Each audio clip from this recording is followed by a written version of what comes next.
Ramadan is here. And you know, it's so much more than just a month on the calendar. It's this incredible divine invitation to completely transform your life. So in this explainer, we're going to break down exactly how to make this Ramadan the absolute best one you've ever had. But let's start with a really important question. Every single year, millions of us, we fast from sunrise to sunset. We all feel the hunger, we all feel the thirst, but if we're being honest, not everyone comes out of this month truly changed. So why is that? What's the secret ingredient that makes the real difference? I mean, look at this. These are the two very different paths we can take. On one side, you've got someone who finishes Ramadan feeling spiritually alive, forgiven, elevated, genuinely closer to Allah. And on the other side, well, someone who just goes back to being exactly the same. Old habits are still there, and they've kind of missed the entire point. The difference isn't how hungry you get. It's something way, way deeper. And that something deeper? It has a name. The single most important goal of this entire month, the one thing this whole experience is designed to build inside of us, is something called Taqwa. This is the whole purpose. And how do we know this? Well, because Allah tells us directly in the Qur'an. This verse right here, this is basically the mission statement for all of Ramadan.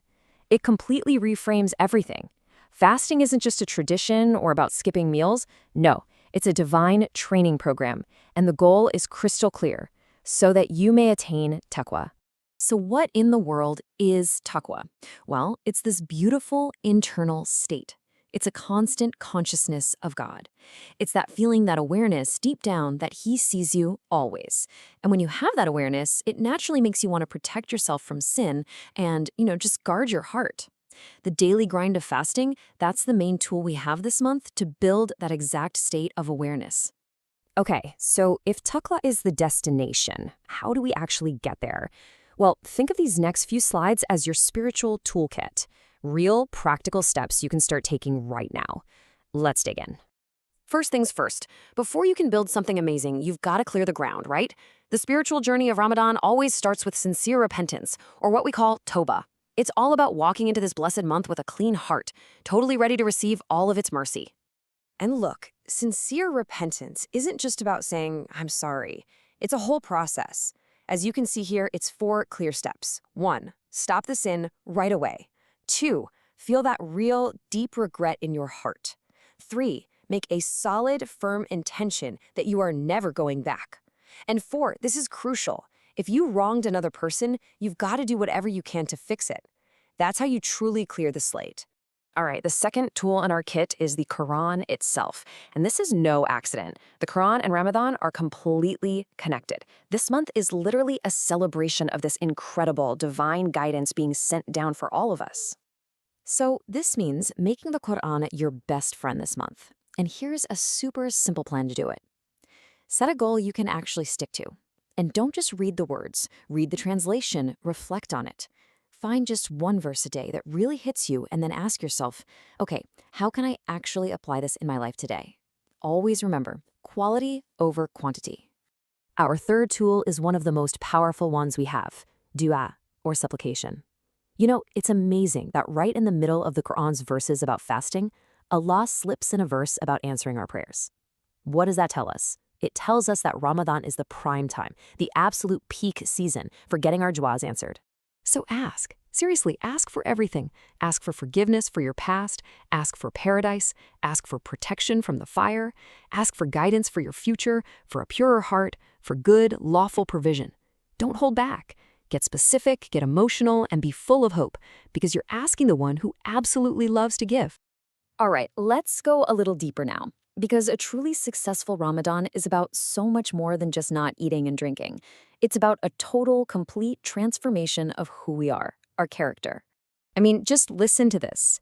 The saying from the Prophet Muhammad, peace be upon him, is so powerful, it just draws a line in the sand. If our character isn't changing, if we're still gossiping, still lying, still acting out, then our physical act of staying hungry and thirsty, it's basically meaningless to God. So this is what that total transformation really looks like. It's the fast of the limbs. Your tongue needs to fast from gossip and lies. Your eyes need to fast from looking at things they shouldn't. Your ears fast from listening to slander. And maybe most important of all, your heart has to fast from jealousy and hatred. And we're given this incredible, practical tool for self-control. If someone tries to pick a fight with you or starts arguing during the day, you just don't take the bait. You step back and you remind yourself and you remind them by simply saying, I am fasting. It's like a shield that protects your peace and protects your worship. Now, as the month goes on, the spiritual energy just builds and builds, and it all leads up to the most sacred time of the entire year, the final 10 nights. This is the home stretch, folks, and the rewards are just off the charts. Just look at this number on the screen. 83 plus. 83 years of worship. That's more than most people get in an entire lifetime. Just take a second and let that sink in. What on earth could possibly be worth that much? The answer is right here. It's a single night. A night hidden somewhere in the last 10 nights of Ramadan called Laylatul Qadr, the night of power.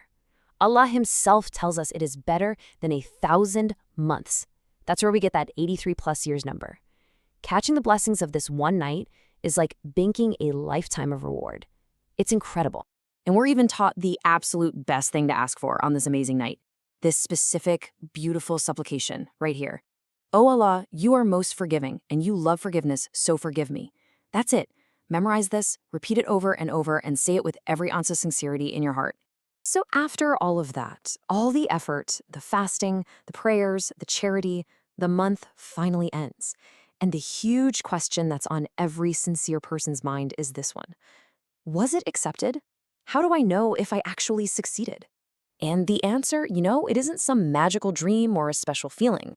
The real, true sign of an accepted Ramadan is what happens after Ramadan is over. See, Ramadan isn't the finish line. It's the training camp. The real proof is in your consistency. Are those good habits you built still there? Is your character still elevated? That lasting change, that is the sign of acceptance. I just want to leave you with this one final, really sobering thought.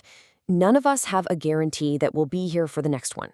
So the only question that really matters is, how are we going to treat the gift that's right in front of us? Let's try to approach this Ramadan with the sincerity and the urgency of someone who knows deep down that this just might be their last chance.